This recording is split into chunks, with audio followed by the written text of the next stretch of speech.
Las delicias de la gastronomía mexicana es excepcional. Es muy común ver a vendedoras de tamales en la Ciudad de México, preparando y vendiendo este delicioso platillo. Pero, ¿qué harías si llegaras a saber que el platillo que compraste fue hecho por una asesina y posiblemente con carne humana? Ven conmigo a descubrir esta terrorífica historia. Bienvenidos a Atrapados.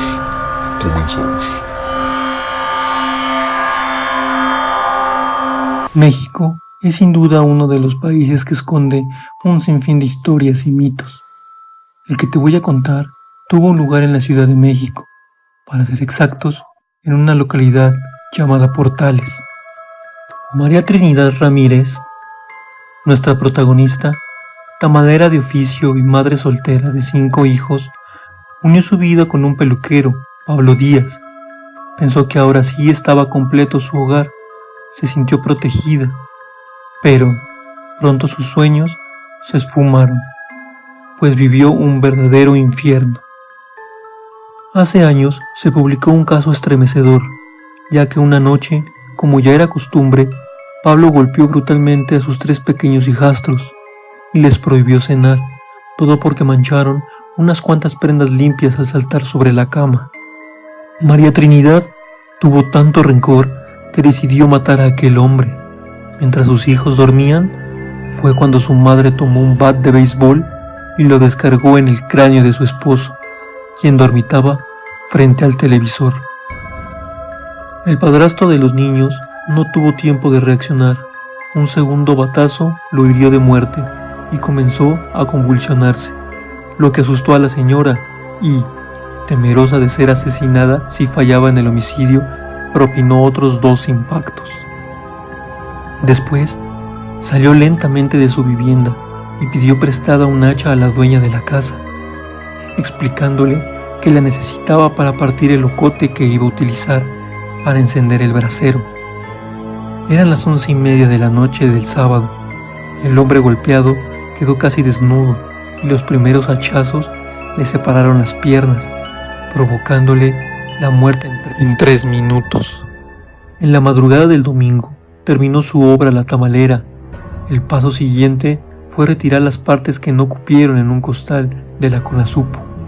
La señora supo que pedir un recipiente grande en plena madrugada la convertiría automáticamente en sospechosa, y por las circunstancias guardó la cabeza de su esposo en el bote tamalero.